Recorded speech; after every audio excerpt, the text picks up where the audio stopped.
Mereka punya Tuhan ilah mereka masing-masing.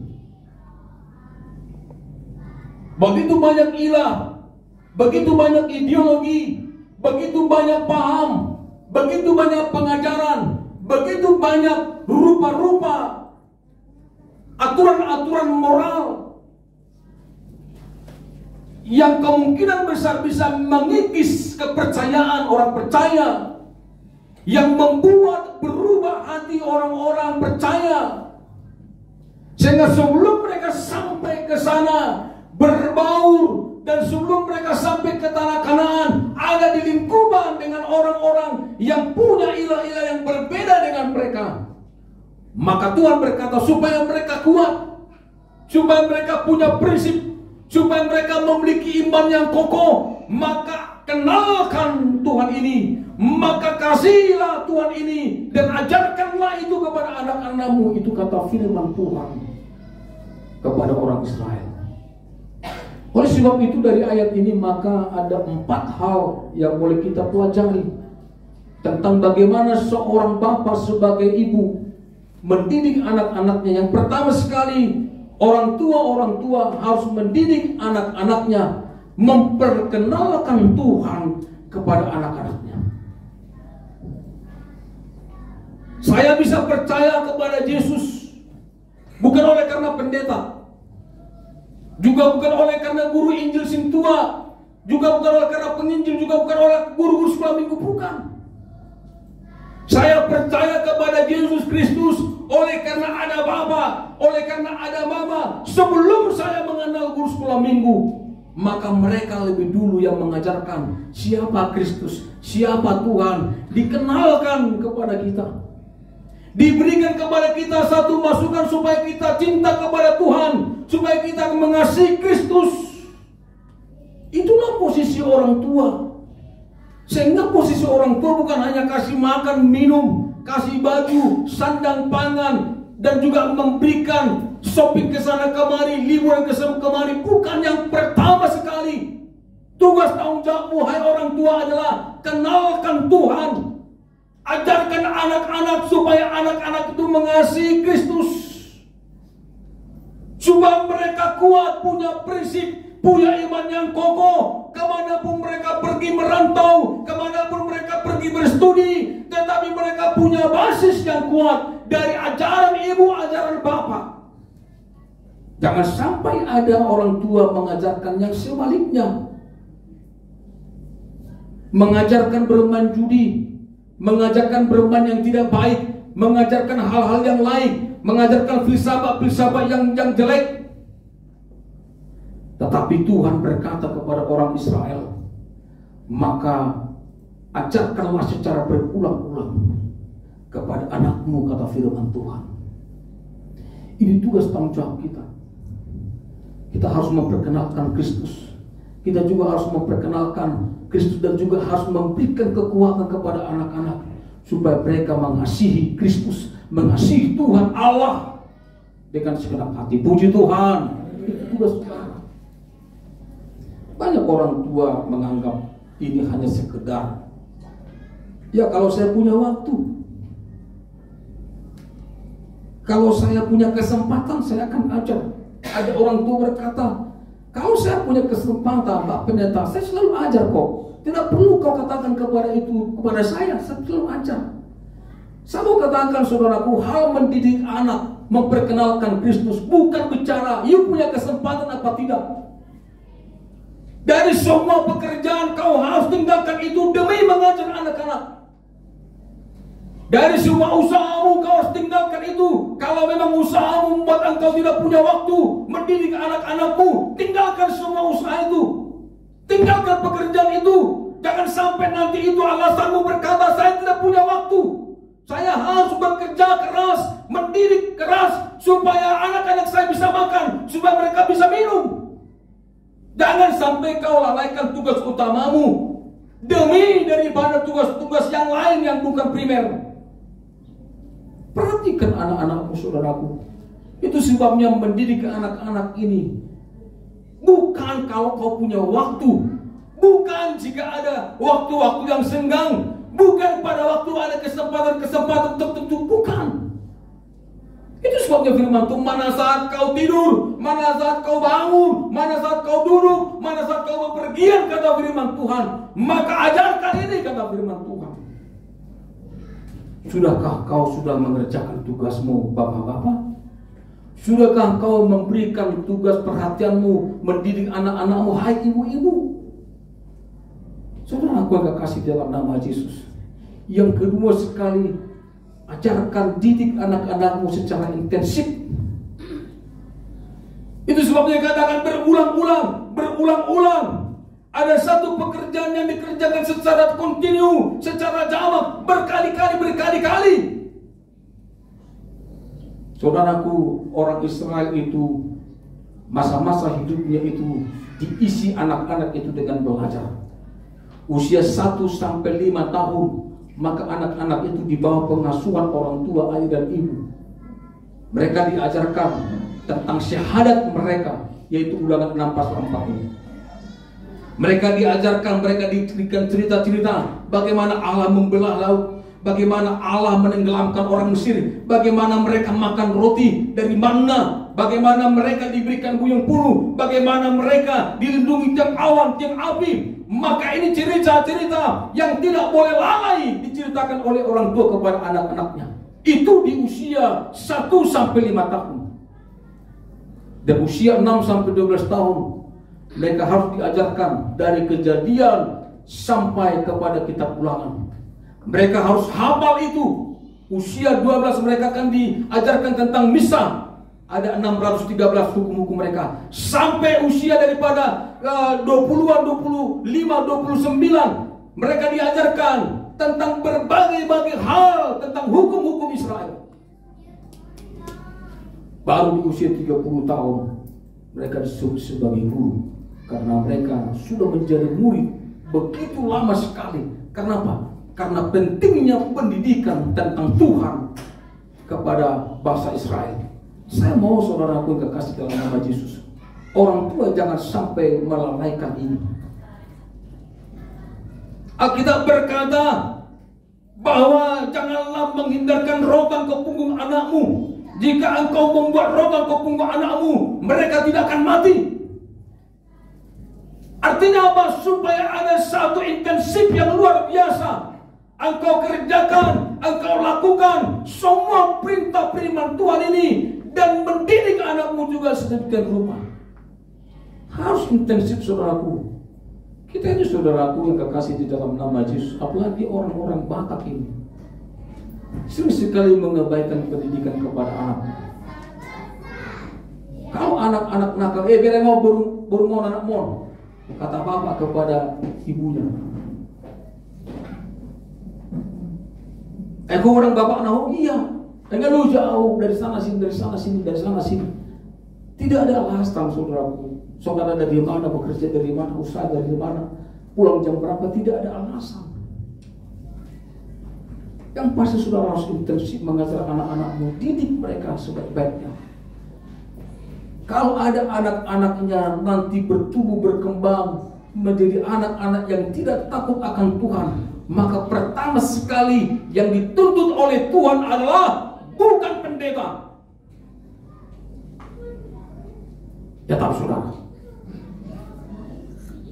tidak pernah ada anak-anak bisa menjadi bertumbuh dengan tidak baik, menjadi seorang yang jahat, menjadi seorang yang senantiasa menipu, kalau tidak dididik dengan baik. Kalau dia dididik dengan baik, maka tidak mungkin ada upaya, kuasa, kekuatan daripada didikan itu mengubahkan hati anak-anak. Dia tidak ada berkata, saya sudah lakukan yang terbaik. Bukan yang terbaik. Saya sudah lakukan maksimal. Bukan yang maksimal. Kalau anak-anakmu serong jalannya, itu ulahmu, itu karenamu, itu adalah akibat dari ajaranmu yang tidak baik. Kalau kita sudah baik-baik mendidik anak-anak kita, saudaraku, maka saya percaya kita akan mengambil hasil yang luar biasa, mengambil hasil yang luar biasa dari hasil didikan kita. Karena setiap pekerjaan, setiap doa, setiap air mata yang sudah kita tumpahkan untuk anak-anak, tidak pernah Tuhan tidak hargai. Selalu Tuhan akan hargai. Tapi kalau anak-anak tidak kita didik dengan baik-baik, hari tuamu nanti kau akan diinjak-injak oleh anak-anakmu, saudaraku. Itu sebabnya kita bisa melihat bagaimana anak-anak diburu bapaknya, diburu mamanya, diterlantarkan anaknya, diterlantarkan anak bapaknya, diterlantarkan anak ibunya. Banyak orang berkata anak durhaka, banyak orang berkata anak tidak tahu diuntung, banyak orang berkata anak yang tidak pernah dididik, anak kurang ajar. Memang benar dia kurang ajar. Kenapa? Karena dia tidak diajar. Siapa yang mengajar itu? Saudara yang mengajar sebagai orang tuanya. Itu sebabnya kita berkata, maka ajarlah mereka, kata firman Tuhan, berulang-ulang. Saudaraku yang kekasih dalam nama Yesus Kristus, coba kita baca Amsal pasal yang 19 ayat 18. Amsal pasal 19 ayat 18. Salah seorang yang menemukan langsung dibaca bagi kita. Amsal pasal 19 ayat 18. Hajarlah anakmu selama ada harapan, tetapi jangan engkau menginginkan kematiannya. Jangan engkau menginginkan kematiannya. Hajar anakmu selagi masih ada harapan. Jadi kita ini mendidik antara mengajar dengan menghajar memang beda-beda tipis. Antara menghajar dengan melukai memang beda-beda tipis. Ada orang berkata bahwa dia punya niat mengajar anak-anaknya, tetapi ternyata anaknya luka, anaknya pahit, anaknya tawar hati, anaknya memiliki dendam, anaknya memiliki satu pemikiran yang tidak baik, yang jelek terhadap orang tuanya. Saudaraku yang kekasih dalam nama Yesus, jangan poles kalimatmu, amarahmu dengan kata-kata untuk mendidik, padahal sebenarnya kau rindu untuk melukainya. Alkitab katakan kita boleh mengajar, tetapi tidak untuk melukai, tidak untuk membinasakan. Itu sebabnya firman Tuhan berkata jangan menginginkan nyawanya. Kalau mau didik, mungkin teknisnya berbeda-beda. Memakai rotan boleh, sapu lidi boleh, tetapi bukan berarti dalam konsep supaya melukai anak. Ada memang orang tua tidak mau memukul, dan itu sebuah kebanggaan bagi dia. Saya pernah bapak-bapak berkata kepada saya, Pak, nggak mau saya memukul istriku, memukul anakku, mencolek pun tidak mau. Saya pikir bodohnya minta ampun. Dia kira kalau dia tidak memukul istri, tidak memukul anak-anak dalam rangka mendidik, ya, itu suatu kebanggaan. Sehingga jadilah anak-anak mereka anak-anak yang cuek, anak-anak yang tidak mau tahu, anak-anak yang tidak ada pendidikan sama sekali, anak-anak yang tidak ada aturan main sama sekali. Kenapa? Ada orang tua yang lemah. Saudara, kalau kita dengan jelas berkata, jangan hindarkan rotan dari punggung anakmu. Bukan berarti nanti dari pulang dari gereja ini nanti saudara langsung buat rotan di rumah, kata pendeta rotan. Ini kata-kata konotasi, bukan hurufiah. Apalagi rotamu menasau, basutlah keke rota kan no. Au persoalan. Ini hanya kata-kata kiasan. Kalaupun memukul tetapi dalam keadaan mendidik, dalam keadaan mengingatkan. Karena memang ada juga anak yang sedikit agak bagaimana gitu loh. Kalau kita bilang-bilang nggak ngomong-ngomong, kalau diomong nggak didengar, tapi giliran dipukul langsung ingat. Kevin ini ingat ini 20-an tahun. Dulu ada lidi sampai hancur semua lidinya, dibikin babak kata dia. Diingat dia yang kuajari A, B, C, dia lupa. Tapi waktu saya pukul, waktu ngajar dia ingat. Ada yang seperti itu memang. Tetapi yang pasti jangan menginginkan nyawanya. Jangan sampai melukai. Jangan sampai membuat sesuatu yang bertolak belakang dari rencana Tuhan. Tahun 80-an awal,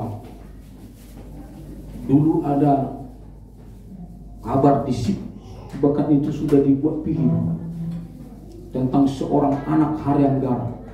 Mungkin yang lahir tahun 90-an yang tidak tahu nih. Tapi yang lahir tahun 70-an, lagi tahun 60 pasti tahu. Di mana anak ini, saudaraku yang kekasih, dalam nama Yesus, setiap hari dipukul habis-habisan, tidak diberikan makan, dimasukkan dia di kamar mandi, disiram dengan air dingin, saudaraku, dikunci dia di kamar mandi selama 2 hari atau beberapa hari itu, sampai akhir-akhirnya dia meninggal di kamar mandi, saudaraku. Dan orang tuanya berkata, iya nakal sekali, saya mau mendidik dia. Saudaraku yang kekasih, perkataannya mendidik, tetapi perilakunya brutal seperti itu. Mendidik dalam kadar yang benar saja, mendidik dalam kadar yang terukur. Itu sebabnya nyaru antara mendidik dan melukai, nyaru antara melukai dan mendidik. Dan sebagai orang tua, jangan kita berlindung di balik didikan dengan menghajar dan melukai anak. Tetapi sungguh-sungguh kita bertanggung jawab kepada Tuhan. Sungguh-sungguh bertanggung jawab kepada Tuhan. Nanti anak-anak ini kelak pun tahu dan sadar. Sekeras-kerasnya didikan orang tua, dia tahu, oh itu untuk memulihkan jiwaku, itu untuk memulihkan, yaitu kasihnya kepadaku, itu adalah satu perbuatan supaya saya berhasil.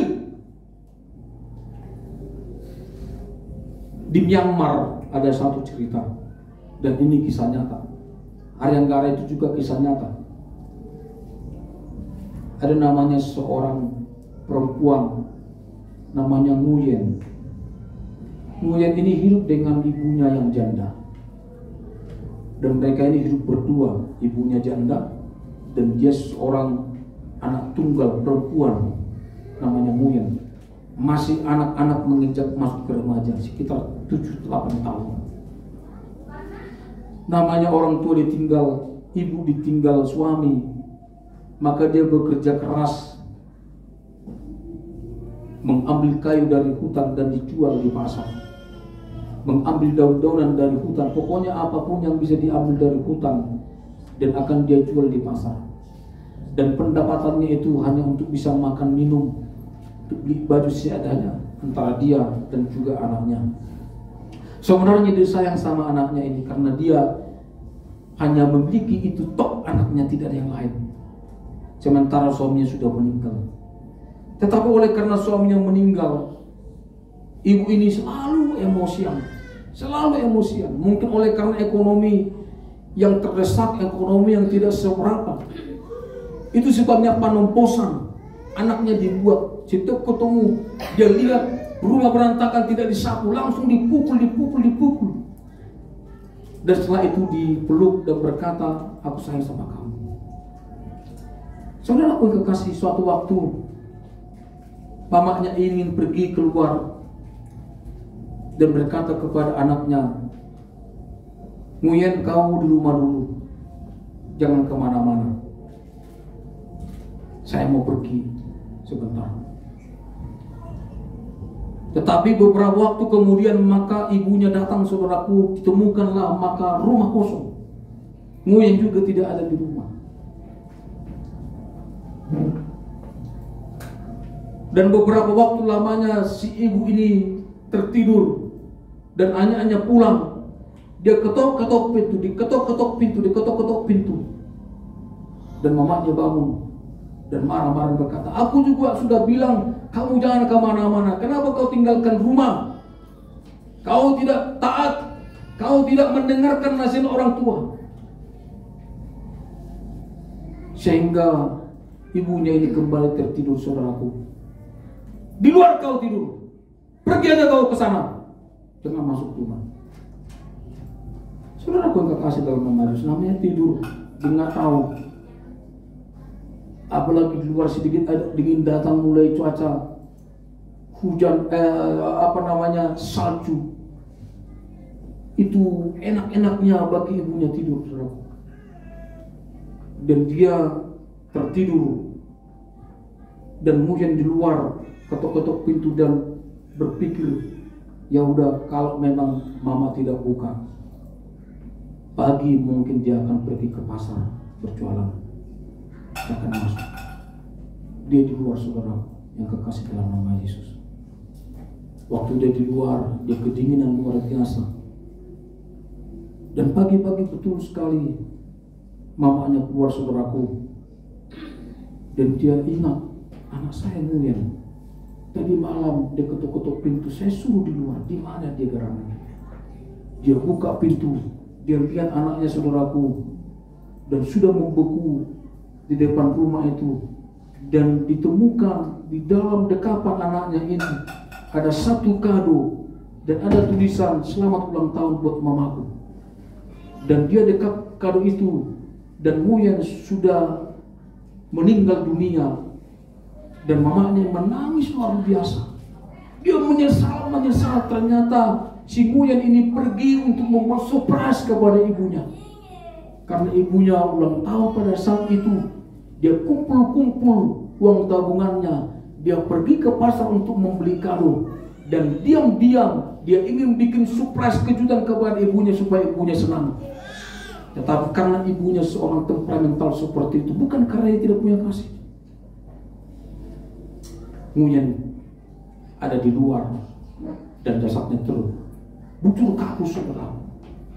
Dan tangisan dari ibunya tidak lagi artinya. Sebab apa? Nguyen yang ia kasih itu sudah meninggal dunia. Kenapa? Karena orang tua membuat pengajaran, membuat didikan yang sebenarnya dia bukan dalam rangka mendidik. Karena ternyata anaknya sudah kehilangan nyawanya. Saudaraku yang kekasih dalam nama Yesus Kristus, makanya orang tua, baik bapak, baik ibu, perhatikan didikan kepada anak-anak. Oh Pak Pendeta, kalau begitu sulit sebagai orang tua, ya memang sulit sebagai orang tua. Pak Pendeta, ternyata begitu banyak, begitu kompleks. Kalau kita mau mendidik anak-anak, ya memang. Kita sedikit lemah, mereka akan pukul kita. Kita sedikit agak tidak memberikan kekuatan, mereka anggap kita lemah. Kita sedikit memberikan kebebasan, mereka bebas luar biasa. Kita menahan mereka, dikira kejam. Kita memukul mereka, nanti KDRT. Saudaraku, serba salah memang. Tetapi apabila kita sebagai orang tua yang memang berpikir kita tidak punya hikmat, tidak punya power, tidak punya pendidikan dalam mendidik anak-anak, maka Petrus berkata, tambahkanlah kepadaku iman. Saat Yesus berkata, apabila kamu pun bisa seperti itu, memindahkan gunung ini dan terhampar ke laut, kau bisa kerjakan itu. Dan Petrus merasa, kalau begitu sulit, begitu sukar pekerjaan ini, dan saya butuh iman, saya butuh hikmat. Maka Petrus berkata, tambahkan iman kepada kami. Itu sebabnya kita juga perlu meminta hikmat kepada Tuhan dalam hal mendidik. Kita perlu meminta karunia dari Tuhan dalam hal mendidik. Banyak pendeta-pendeta yang gagal mendidik anaknya. Karena apa? Karena merasa dia pendeta dekat dengan Tuhan, tapi dia tidak tahu hal mendidik itu adalah hal yang lain. Jemaat dia bisa didik, tapi anak-anak tidak bisa dia didik. Kalau anak-anak tidak bisa dia didik, jemaat pun akan mungkin tidak akan terdidik. Karena yang di rumah pun dia tidak didik, bagaimana dia bisa mendidik umat? Itu sebabnya saudaraku, banyak pendeta-pendeta yang karena kacau rumah tangganya, jemaat mondar-mandir ke sana kemari. Jemaat tidak menghargai khotbah daripada Bapak Pendeta, karena jemaat berpikir anakmu bisa terajar kok, istri bilang terajar kok. Saudara aku kasih dalam nama Yesus Kristus. Itu sebabnya mari kita didik anak-anak kita, tetapi jangan menginginkan nyawanya. Yang keempat, Bapak Ibu, saudara kekasih dalam nama Yesus, coba dibaca Efesus pasal yang ke-6 ayat yang ke-4. Efesus pasal yang ke-6 ayat ke-4.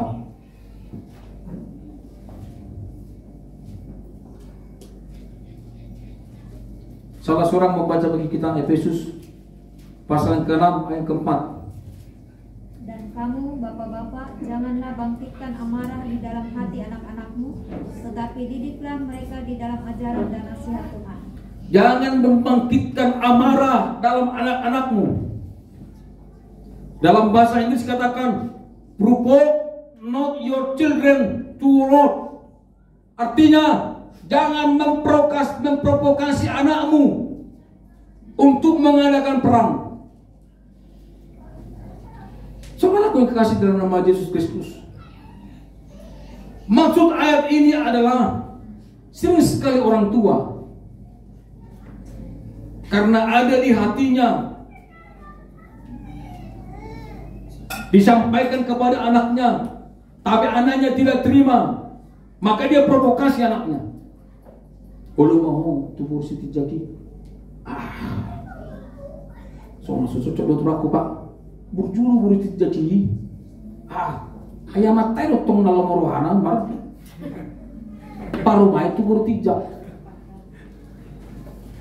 Padahal anaknya tidak suka, maka anaknya berkata tidak mau. Karena anaknya berkata tidak mau, datang bapaknya, nabe congkor roho katanya. Itu provokasi. Provokasi inilah sesuatu dalam keadaan tenang atau dalam keadaan goncang, tetapi waktu dia datang, yang tenang semakin guncang, yang guncang semakin berantakan. Itu namanya memprovokasi, membuat suasana keadaan semakin kacau dengan perkataannya. Sehingga anak-anak yang mendengarkan seperti ini, asal batu itu dihamili sana, dihamili, asal batu dan pencemar. Saudara yang kasih dalam nama Yesus Kristus, itu memprovokasi perkataan-perkataan seperti itu. Itu sebabnya kita berkata, jangan membangkitkan amarah anakmu. Not provoke, jangan provokasi. Saudaraku yang kekasih dalam nama Yesus Kristus, sadar atau tidak sadar, saya pun sering sadar, kita sering memprovokasi anak kita. Kita sampaikan ini, dia tidak mau terima, sampaikan dia tidak mau terima.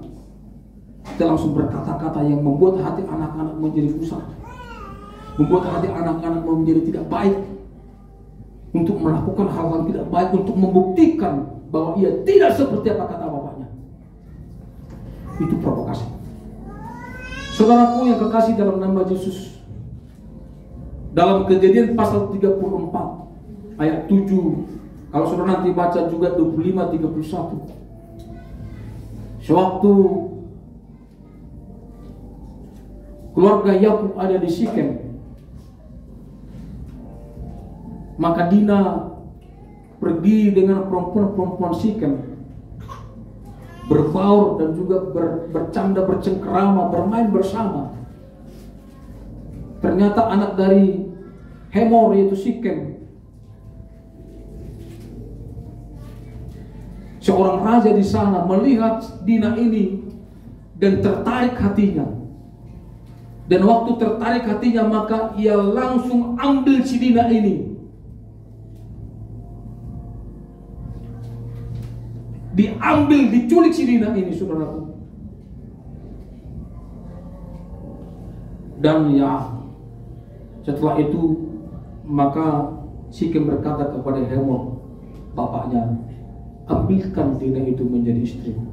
Aku sangat tertarik, aku suka sama dia. Saudaraku, zaman itu memang tidak etis, tapi sering berlaku seperti itu. Jangankan zamannya Yakub, zaman nenek moyang kita pun, orang Batak ketemu anak gadis bisa langsung diangkat, dibawakan ke rumahnya, dilarikan. Makanya ada istilah kawin lari. Tangan lari Alexander Putih, bukan, dibawa kabur, kawin lari. Tinggal nanti berangkatlah dari pihak laki-laki ke pihak perempuan. Sotong arwah Muna Raja Nami, Buruna dengan Ulido di Jabunami, begitu-gitu lah. Nah, saudaraku, waktu Hemor, orang tua dari Sikem ini, pergi ke rumah Yakub. Maka diperbincangkanlah kepada Yakub bahwa anak gadismu sudah diambil anakku, dan dia rindu anak gadismu itu menjadi istrinya. Apa yang kau minta kepadaku, saya akan kasih. Tinggallah kalian di tempat tanah ini luas, cukup bagi kita. Berbaulah kalian dengan kami dengan kalian, kita menjadi satu bangsa. Tetapi waktu itu saudaraku, anak-anak daripada Yakub yang lain belum datang, maka Alkitab katakan Yakub menyimpannya dalam hati dan diam sampai nanti anak-anaknya datang. Saudaraku yang kekasih dalam nama Yesus, sewaktu Hemor ini masih berbincang-bincang, anak-anaknya datang, saudaraku, anaknya datang. Di Alkitab tidak dijelaskan ada interval, tapi saya memiliki pandangan bahwa sebelum Hemor datang ada interval Yakub bercerita kepada anak-anaknya, sehingga waktu anak-anaknya datang dan mereka mendengarkan juga datang Hemor begini, ternyata anak-anaknya ini karena sudah diprovokasi, maka mereka berkata-kata kepada Hemor ini, maka kami mau menjadi bagian daripada keluargamu menjadi bagian daripada keluarga kami, tetapi dengan satu catatan, setiap laki-laki harus disunat. Karena di bangsa kami, di suku kami, tidak baik dan tidak boleh ada satu perkawinan kalau laki-lakinya belum disunat, termasuk bapak harus sunat. Saudara aku kasih dan memajus, maka Hemor berkata kepada semua laki-laki di situ supaya disunat. Dan disunat, yang mungkin saudara sekarang berpikir ada sunat laser, nggak terlalu sakit lah, ya gunting minimal. Bayangkan kalau sunat dulu pakai batu yang tajam, ya tak so pino tuh dari gini. Jadi sakit minta ampun. Jadi saudara coba-coba mati.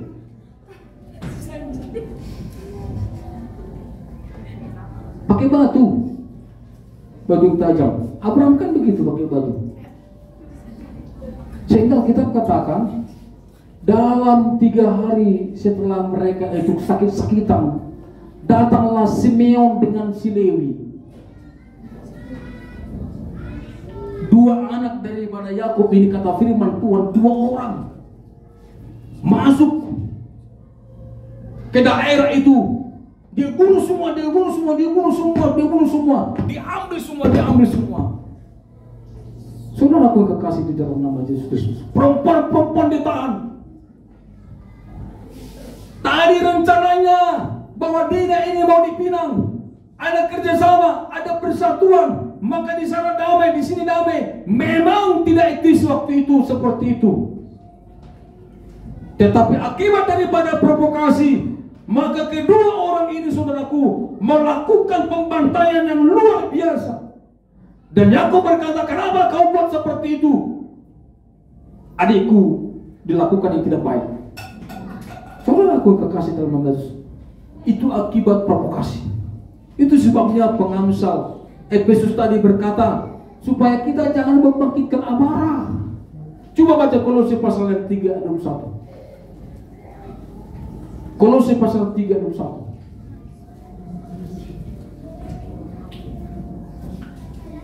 Salah seorang membaca bagi kita.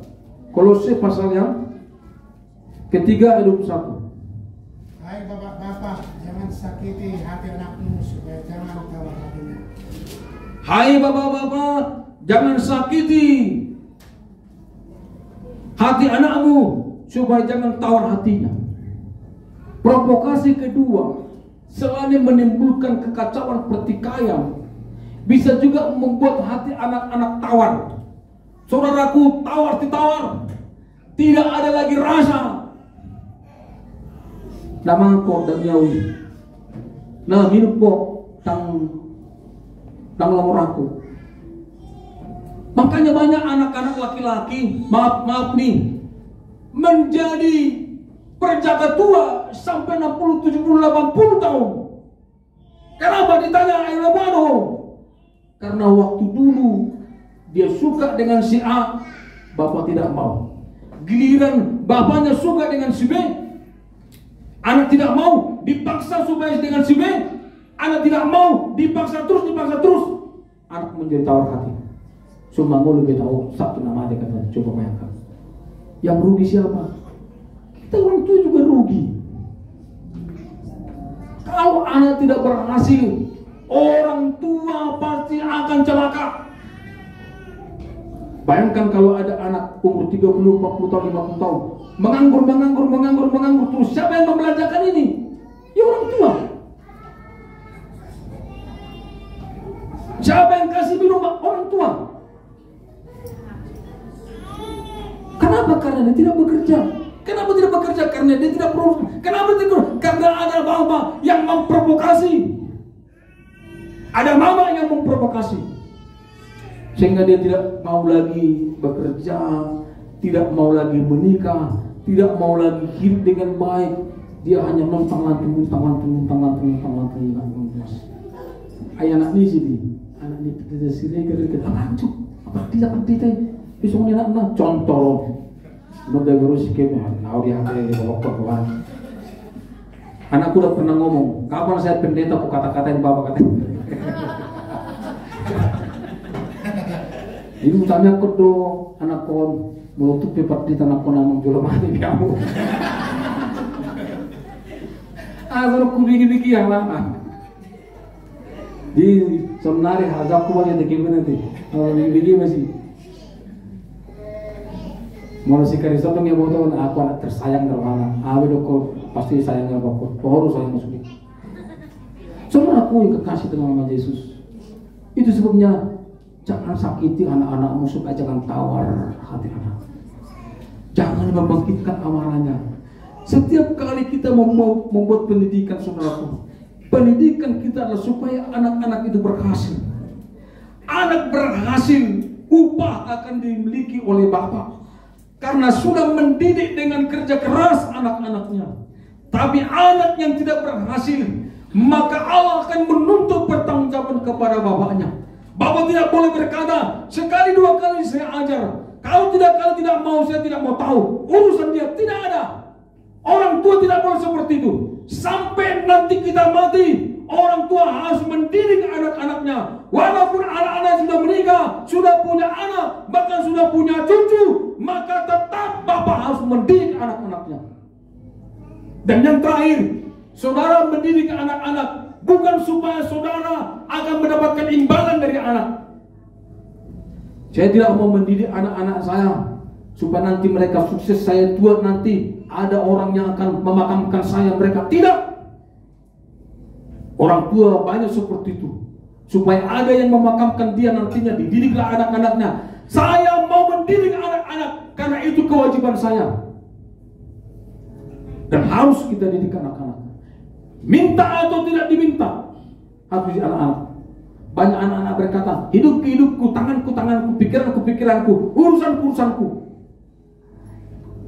Sudah pernah ngomong sama anakku kayak ini, saya usir dia dari rumah. Pergi kau dari sini kau. Kalau kau tidak bisa didik, masih bocah ini, masih anak SD. Dia bawa tasnya, dia kan dulu kurus. Waktu ngeliat pun saya di belakang, ini melengah hati punya. Ali upaya maju aku. Jalan dia begini. Kevin sini kau Pak, senang dia. Kembali ke rumah pikirnya. Ada apa? Buka celanamu. Loh, kenapa? Karena celana itu saya beli. Baju buka. Nah, itu gimana? Tinggal kancut. Jalan dia begini. Saya berikan saja. Anak kecil bocah aja masih dikasih makan minum. Bilang suka aku. Celana pun masih dibeli. Kolornya pun masih beli. Nah dia tahu, kolor ini bukan dengan salah. Dia mau kolor tinggi lah. Coba aku kekasih dengan Yesus Kristus. Ini merupakan satu hal yang harus kita perbuat. Itu sebabnya dia minta atau tidak diminta. Orang tua harus mendidik anak-anak. Tidak ada istilah 2-3 kali saya ajar dia tidak mau, terserah, tidak ada. Karena apa? Kalau kamu punya prinsip seperti itu, terserah, maka Tuhan harus bertanggung jawab. Dan Tuhan meminta pertanggungjawaban dari kamu. Tidak ada alasan, sudah ku ajar 2 kali. Saya suruh 2 kali enggak? Saya suruh sampai seumur hidupmu, harus dididik. Itu sebabnya anak-anak ini seumur hidup kita harus kita didik. Mau dia nanti sudah berkeluarga, sudah punya suami, sudah punya istri, tetap kita didik, tetap kita didik, tetap kita didik. Karena memang itu tugas kita, kewajiban kita. Soal bagaimana nanti hidup kita, saya tidak pernah berharap nanti saya akan tua, akan sakit-sakitan, tidak. Saya selalu berdoa, Tuhan, jangan buat saya tua sakit-sakitan. Tetap saya akan menjadi tua, sehat, kuat, dan keren. Bisa dong minta, urusan Tuhan nanti dikasih apa. Tapi meminta boleh. Nah, kalau kita sudah melakukan firman Tuhan ini, saudara kekasih dalam nama Yesus, saya percaya bagian-bagian orang tua ini, setiap orang tua, kata firman Tuhan dalam Mazmur yang kita baca kemarin. Coba dibaca Mazmur.